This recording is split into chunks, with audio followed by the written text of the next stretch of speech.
Bueno, les damos la bienvenida a esto que llamamos Recobrando la Memoria Eterna, ¿no? Y hoy tenemos la lección número 18 para iniciar, que se titula No puedes, ¿no? Y yo cuando vi este título digo, No puedes, y le puse abajo un subtítulo que dice, Solo la vida de Cristo en nosotros es lo que hace la diferencia. Por eso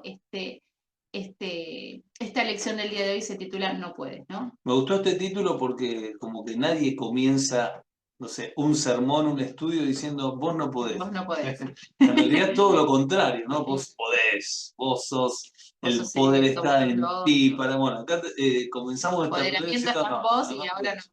Así que te agarre la frustración ahora para poder entender de que no puedes y no podemos, no solamente no pueden, sino que no podemos. Lógicamente que ahora vamos a poder desarrollar esta realidad, ¿no? Que cuando nosotros no podemos y cuando nosotros realmente entendemos que esto es una realidad, que nosotros no podemos, es cuando Dios empieza a actuar a través de nosotros y eso es lo que buscamos, ¿no? Que realmente sea la vida de Dios manifestándose a través de nosotros y no que sea una fuerza de voluntad, algo impuesto desde afuera, ¿no? Desde Que nuestra sea algo humanidad. que puedan hacer desde adentro. Comienza la lección entonces con este versículo de Mateo 11:29 que dice, lleven mi yugo sobre ustedes y aprendan de mí que soy manso y humilde de corazón. Si leemos por ahí el versículo completo, a partir del 28, dice, vengan a mí, que lo conocemos todos, vengan a mí los que están trabajados y cargados, que yo los haré descansar. ¿No? Lleven mi yugo sobre nosotros y aprendan de mí, que soy manso y humilde de corazón, y hallaréis descanso para vuestras almas, ¿no? Encontraremos descanso para nuestro ser interior. ¿Por qué? Porque mi yugo es fácil y ligera mi carga, dice la palabra de Dios. Y acá tenemos, antes de entrar a por ahí a la lección, que es muy linda y muy directa, me gustaría por ahí separar estos versículos en algunos principios que son fundamentales, que lo sabemos, pero los tenemos que recordar. Comienza diciendo, vengan a mí, ¿no? El venir, el ir a Cristo, el que Cristo sea nuestra primera opción. ¿Cuántas veces pasa de que vamos a Cristo cuando no queda otra, ¿no? Ya probé con esto, ya probé con lo otro, ya probé. Entonces, bueno, no me queda otra alternativa, y en realidad nosotros respondemos a un llamado. No es que Exactamente. nosotros somos los que decidimos, ¿no? Y acá está muy el no puedes, ¿no? Porque no es que nosotros somos los genios que decimos, bueno, no me queda otra alternativa o yo sé que esa es la mejor alternativa, sino que nosotros estamos sin darnos cuenta respondiendo a un llamado, Pero ¿no? qué importante entender de que si Cristo es nuestra primera opción. A ver, veamos en el diario vivir. Me duele la cabeza. ¿Qué es lo primero que hago? ¿Agarro la vallaspirina? Ahora ya no creo que no existe más la vallaspirina. O primero oro para que Dios intervenga. ¿La fe ¿Eh? basada o fe? Claro, después, porque a veces hacemos en general, no sé, me tomé la vallaspirina, no se me va, me tomé el Vigral, no se me va. Entonces, después de todo eso, Dios, por favor, intervenir, Intento. ¿no? Esto es un ejemplo, esto lo llevemos a todas las áreas de la vida y nos vamos a dar cuenta de que a veces Cristo no lo tenemos presente en lo primero. Y parece una pavada, ¿no? Pero ahora mientras ibas hablando, vos decís, bueno, parece que fuera un ejemplo re tonto, ¿no? O carente de sentido. Y en realidad tiene mucho sentido porque cuando nosotros empezamos a vivir esta vida en Cristo, ¿no? En todo esto que estamos aprendiendo desde el sabernos hijo de Dios, del estar posicionados en Él, ya nuestro pensamiento, nuestra mirada en todo lo que hacemos debería, ¿no?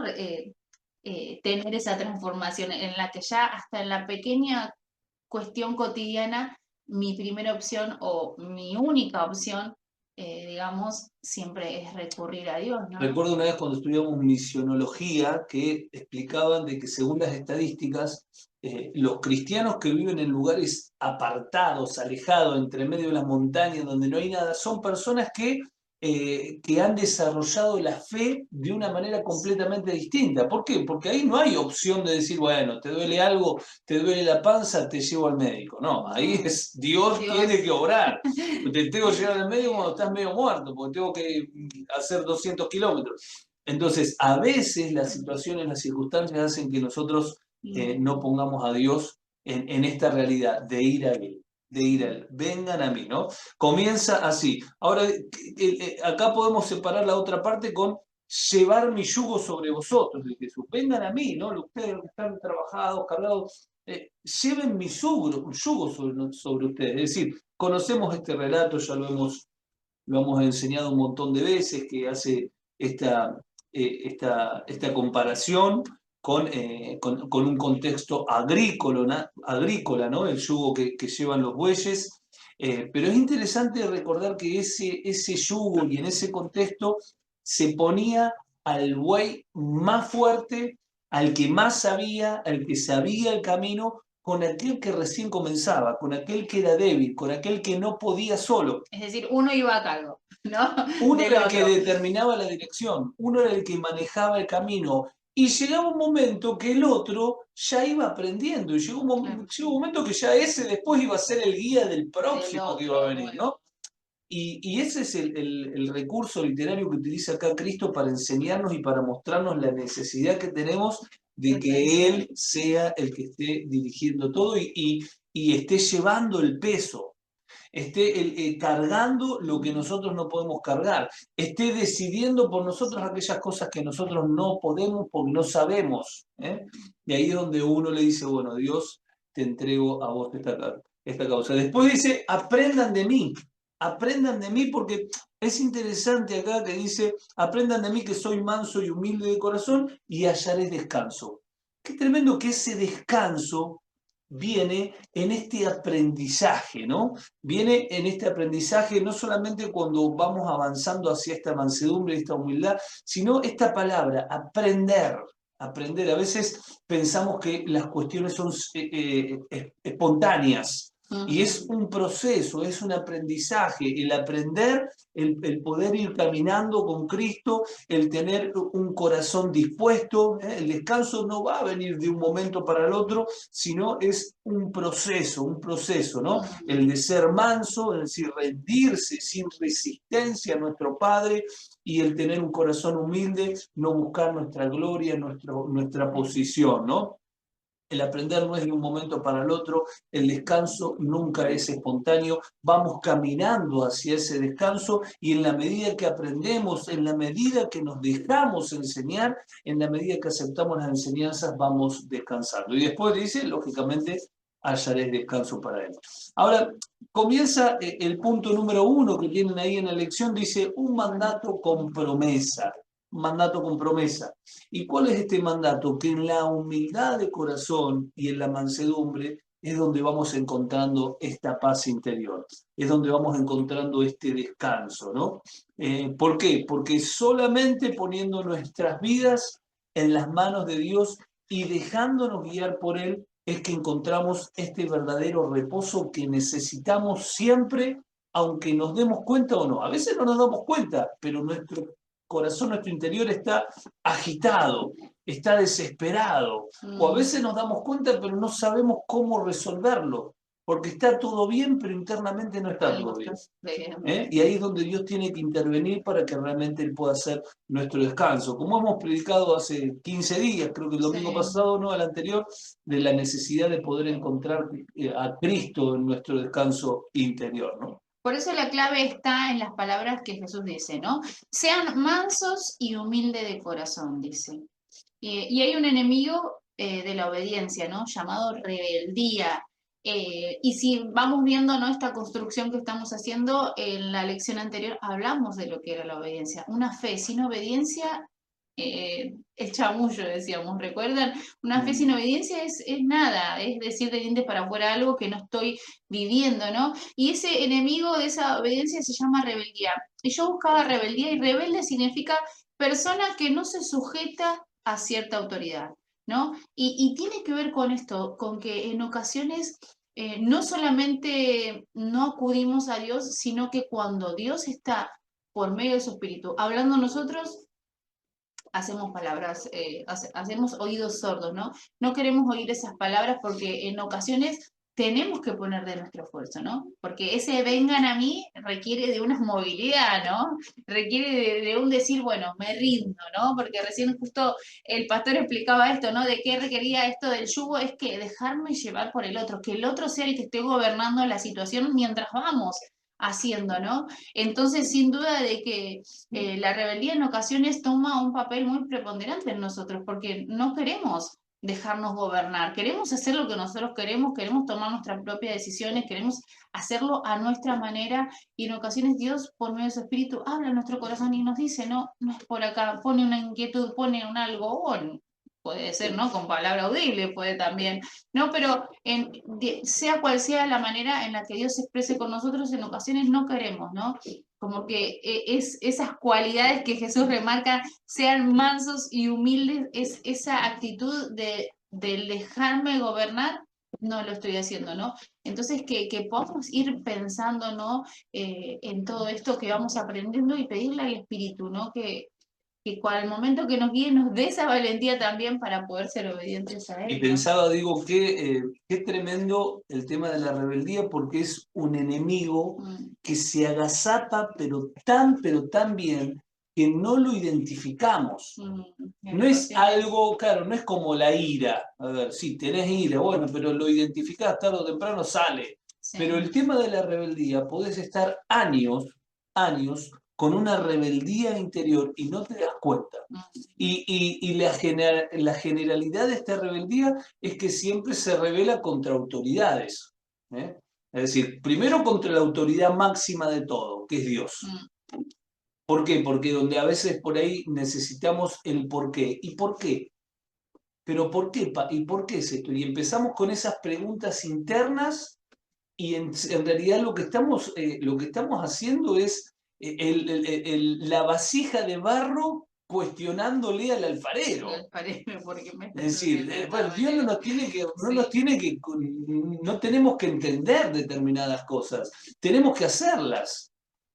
Y ahí donde caemos en el primer pecado, que también tenía una rebeldía, porque no se acató a lo que Dios le había dado, ¿no? Y esto justamente nos lleva a consecuencias graves, ¿no? Por eso Romanos 13:2 dice de que el que se opone a la autoridad, a lo establecido por Dios resiste, y quien resiste acarrea condenación para sí mismo. Entonces, estos principios llevan muchas veces o nos llevan a nosotros ir para atrás en vez de avanzar. ¿Por qué? Porque en la medida que hay cuestiones rebeldes en nuestro corazón, no es como ese güey que está haciendo retranca. No está, a ver, para poder llevar el yugo junto con Cristo, el buey se tiene que dejar guiar. Claro. A ver, si yo empiezo a preguntar, ¿pero por qué vas para allá? Y empezás a retrancar, no podés. Ahora, dejemos que Él realmente nos guíe siendo mansos. Por eso dice el inciso E, pero así como la obediencia tiene un enemigo, que es la rebeldía, también tiene un aliado, ¿no? ¿Y cuál es el aliado de la obediencia? Es la mansedumbre. Si queremos avanzar hacia una vida obediente, porque en realidad todo se trata de poder seguir creciendo en esta obediencia a Dios. Dios, a través del Espíritu Santo, constantemente nos está hablando y nos está guiando y nos está enseñando. El problema es que no lo identificamos y a veces cuando lo identificamos no lo obedecemos. ¿Por qué? Porque simplemente no queremos, o porque nos cuesta, o porque queremos seguir queriendo entender o queriendo tener argumentos para poder llevar a hacer aquello que Dios me está pidiendo. Lo que Dios nos pide no siempre tiene un porqué, no siempre tiene un argumento, no siempre tiene una coherencia. Andá y darle vuelta a Jericó para que Una puedan coherencia caer. racional para Entonces, nuestro parámetro humano, ¿no? Porque para Dios sí la tiene. claro, pero fijémonos en esto que acabo de decir, Claro. ¿no? Josué, andá Josué y dar vuelta a Jericó para que caigan las murallas. Imaginemos si ahí Josué dice, bueno, pero ¿por qué? ¿Por qué tengo que hacer esto? No, tenés que hacerlo. ¿Y dónde está la coherencia de esto? No hay ninguna coherencia, tenés que hacerlo. Esa obediencia es la que hace que caigan esos muros que a través de la fuerza humana no van a caer. Lo que no cae a través de nuestra fuerza humana va a caer a través de la obediencia al Espíritu Santo cuando hagamos aquello que Dios nos está pidiendo que hagamos.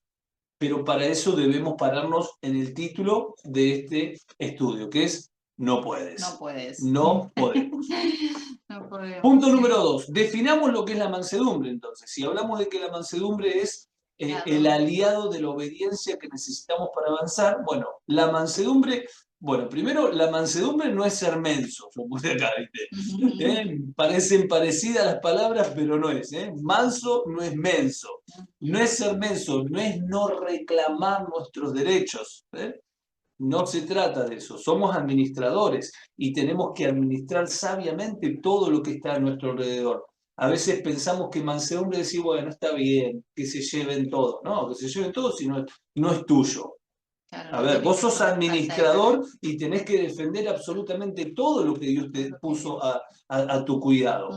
Ser manso no es dejar que se lleven todo, es pelear legalmente por aquello que nos corresponde, pero legalmente, caminando en eso. Por eso la mansedumbre no tiene nada que ver con la falta de carácter. La mansedumbre no tiene nada que ver con debilidad. No es que sos débil, por eso sos manso, no. Exactamente. Todo lo contrario. Vos sabés gobernarte porque el Espíritu de Dios es el que está gobernando tu vida, pero no te falta el carácter ni sos una persona débil, por eso sos bueno, ¿no? En ocasiones la mansedumbre se malinterpreta con esto de la debilidad, con esto del que soy una persona que no puede y por no es tranquilito, es mansito, no hace nada. Y no hace nada, o no sé por qué asociamos eso, la tranquilidad, la pasividad, el equilibrio con el no poder. Todo lo contrario, podés mucho más porque estás centrado en lo que tenés que estar centrado, ¿no? Exactamente. No en Por tus eso, emociones. no es ser pusilánime, No tiene nada que ver con un temperamento. No. A veces vemos personas que son flemáticas, que es un temperamento. Más Vieron tranquilos. los temperamentos por ahí más agarridos son los coléricos, los sanguíneos, como un Pedro. Y por ahí ves un flemático, una persona que siempre está ahí en un perfil muy bajo, pero en realidad tiene internamente una rebeldía Claro. tremenda. Y por ahí ves a un Pedro como decir, pero, y es remanso, porque ante cualquier cosa que el Espíritu le muestra, automáticamente tiene ese corazón que quiere agradar a Dios, que acepta las correcciones, que es manso ante las direcciones que Dios está determinando. Por eso no tiene nada que ver con lo que ven nuestros ojos. Ser manso es una cuestión interna, no es alguien que no se enoja nunca. No tiene nada que ver con eso.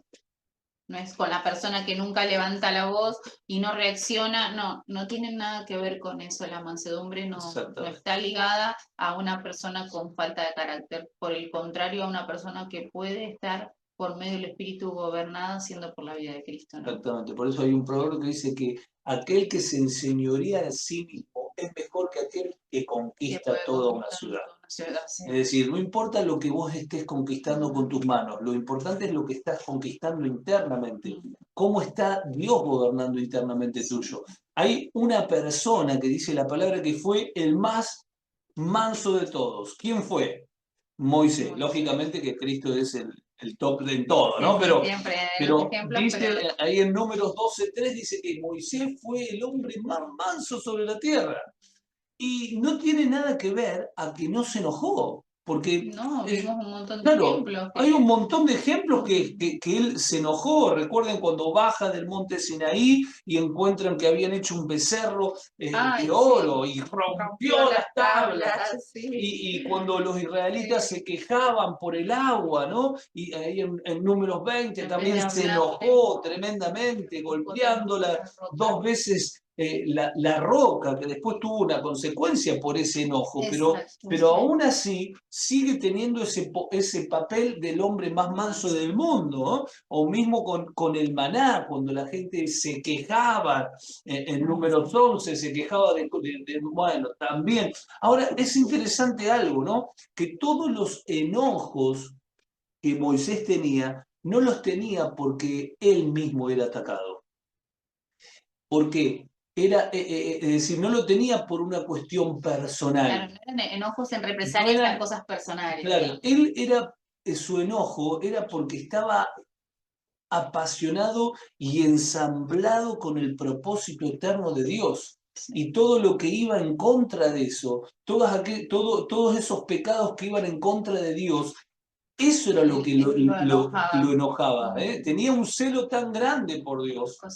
A ver, cuando se enoja por el agua, no era porque no tenía sed. No, no era por él, sino por la queja Es de los decir, demás. Decían, porque ¿cómo? él confiaba de que en algún momento iba a llegar el agua. Ahora ellos se quejaban, querían volver atrás, desconfiaban de Dios y él se enojaba desde ese lugar, ¿no? Por eso qué importante es poder ver este tipo de mansedumbre, ¿no? La mansedumbre de Moisés, que no significaba ausencia de enojo, sino un carácter normalmente controlado y rendido a Dios. Pero incluso él sabía que todo estaba supeditado a esta soberanía de Dios. Ahora, sigue diciendo, la mansedumbre es. Bueno, dijimos lo que la mansedumbre no es. Todo eso no es. Ahora, ¿qué es la mansedumbre? Bueno, la mansedumbre es sinónimo de manso, de dócil. Qué linda esa palabra, dócil. Una persona dócil. Una persona que tiene un liderazgo, pero es dócil. ¿Pero dócil a quién? Y dócil a Dios. Dócil a ver, qué importante cuando vemos a David, Eso iba a decir, que el corazón claro, de David, Dios lo desplegó exactamente, en dice, ese he lugar. encontrado un hombre conforme a mi corazón, que se mandó más macana que Saúl, pero que dice que hará todo lo que yo quiera. ¿Por qué? Porque es dócil.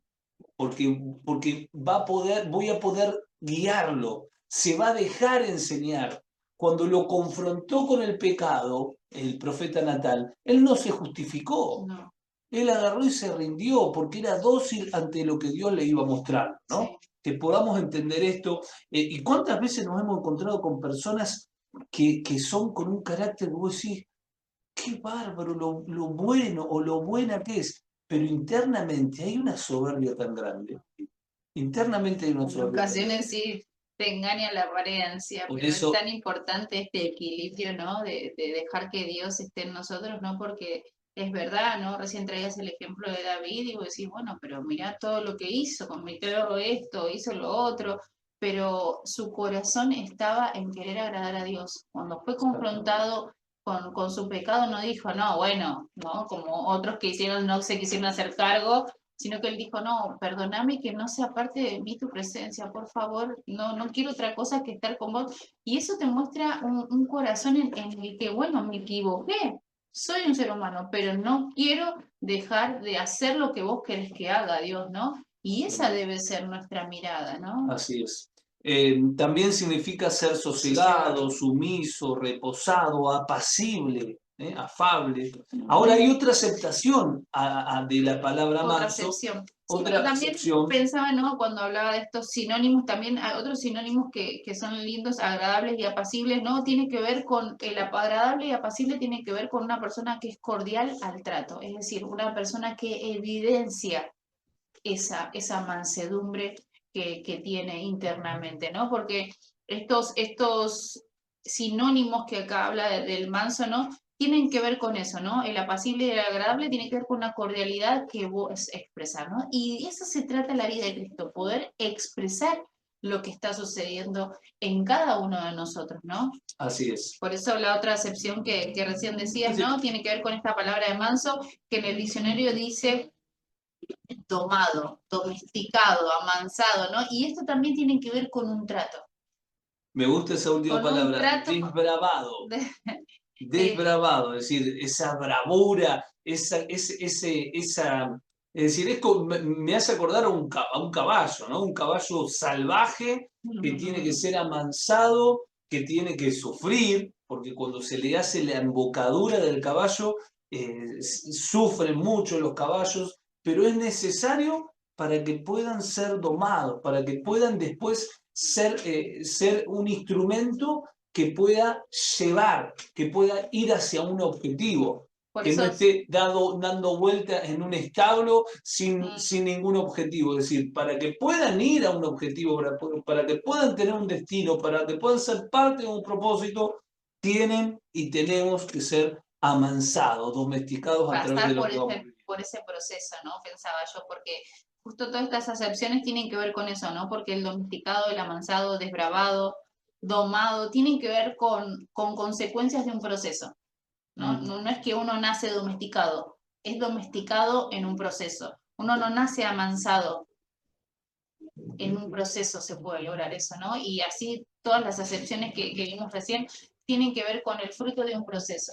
Y veámoslo en nuestra vida o en Sí. las relaciones. Veámoslo en las relaciones, cómo hay cosas que antes yo saltaba como leche hervida, pero ahora ya no me afecta. Es decir, claro, bueno, fui amansado. Fui amansado porque esas cuestiones que antes me afectaban tanto, ahora ya no me afectan, porque hay algo que se está formando en mí que es el carácter de Cristo, ¿no? El antónimo de esta acepción es la palabra salvaje, ¿eh? Es decir, lo contrario es justamente ser salvaje, ser alguien que no se deja amansar, que está a la buena de Dios, que hace, como dice la canción, que vive a su manera, no a la manera de Dios. Ese es justamente lo que el mundo nos quiere llevar a hacer, hacerlo a la manera, hacerle caso a tu ser, hacerle caso a tu ser, hacer lo que tengas ganas de hacer. Nosotros sabemos que nuestra efectividad siempre está no en lo que tenemos ganas de hacer, sino en lo que Dios quiere hacer a través de nosotros. Por eso ahí hay un salmo, ¿no? Ahí veía, ¿no? En la teología cristiana, la mansedumbre se define como el proceso interno, ¿no? Un proceso interno eh, por el cual una persona vive en paz, ¿no? Ese proceso en el que la vida de Cristo empieza a arraigarse en cada uno de nosotros y podemos vivir en esa paz que sobrepasa todo entendimiento, todo conocimiento, que tiene que ver con la expresión de la vida de Cristo en cada uno de nosotros, ¿no? Por eso ahí el Salmo 37:11 dice, los humildes poseerán la tierra y vivirán en paz y prosperidad, ¿no?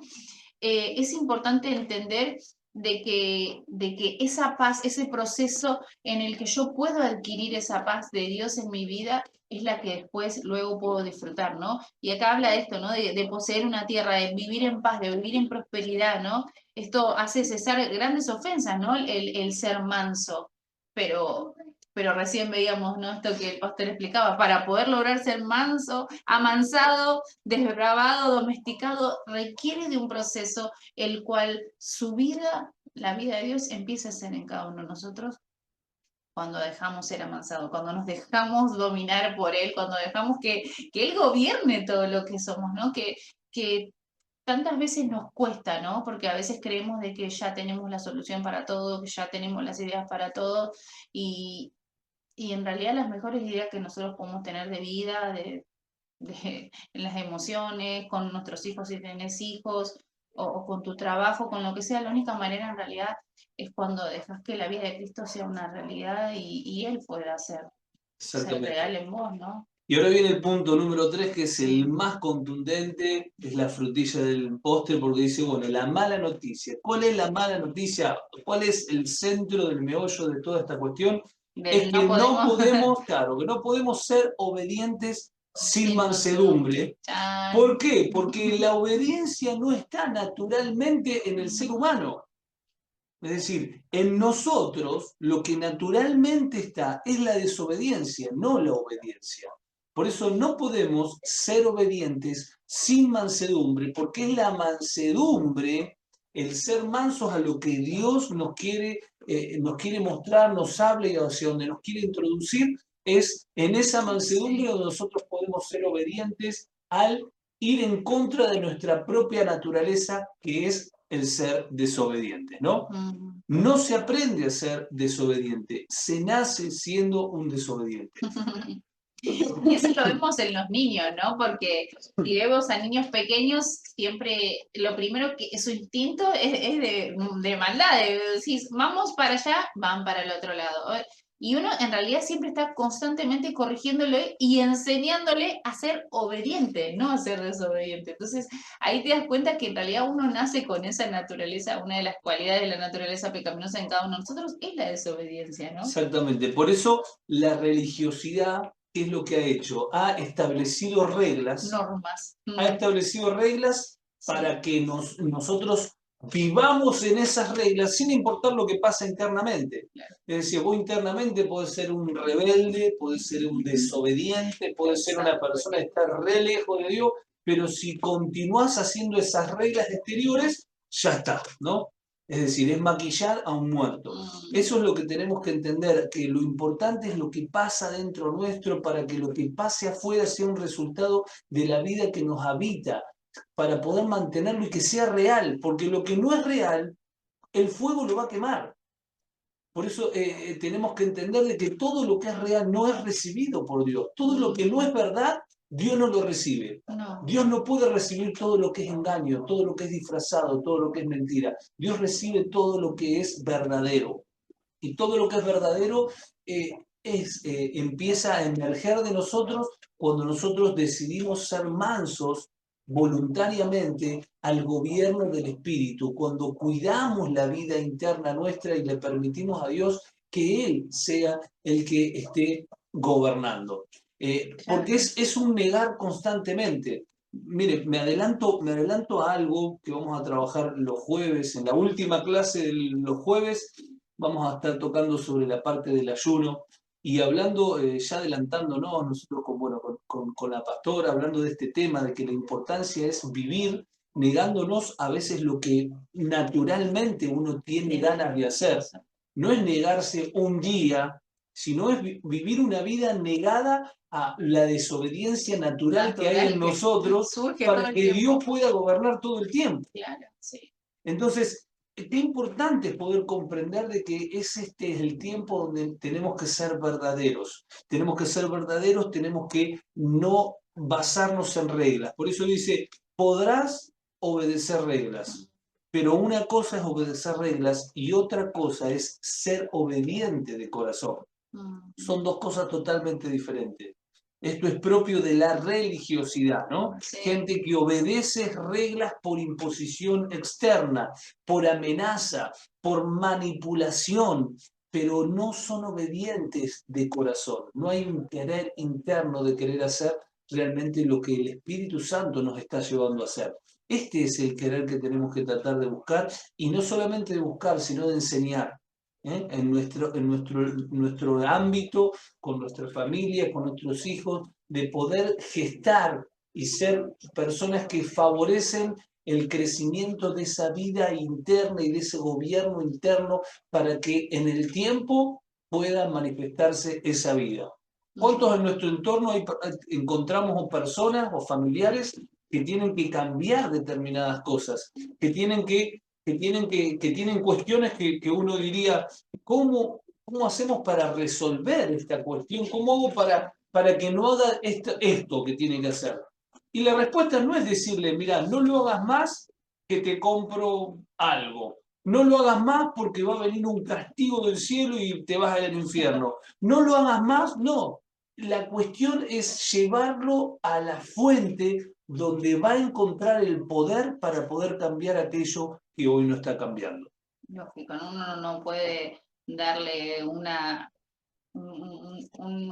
salida rápida a una situación cuando no se trata del origen, ¿no? Uno no necesita reparar cuestiones rápidas, necesita poder cambiar el origen de las cosas, ¿no? Entendiendo de que todo se origina en nuestra mente, todo se origina en nuestro corazón, en nuestra razón, ¿no? Y somos seres integrales y Dios, que es nuestro creador, es el que sabe qué es lo que estamos necesitando. Entonces, ir a la fuente, ir al gobierno de la vida, que esto, explicar, ¿no? A aquellos que por ahí son los que ayudan o favorecen a otros en cuanto a la obediencia, explicar por qué debe ser obediente, ¿no? Dar la explicación necesaria, entender de que nosotros somos hijos de Dios, que necesitamos manifestar la vida de Cristo, que podamos brindar este amor que hoy nosotros sentimos, este amor que hoy disfrutamos, que otros lo puedan disfrutar. Y eso es obediencia, es poder ser obedientes al propósito eterno de Dios, que no se trata de mí o de mí o de lo que yo quiero hacer, sino de lo que Dios estableció. Entonces ahí empieza a cambiar mi pensamiento. Entonces ya no estoy yo en ese lugar en el que, bueno, yo. No, no, no. Empiezo a darme cuenta que necesito expresar este amor, que otros tienen que conocer a este Cristo glorioso, que otros tienen que disfrutar de esta vida y esta plenitud.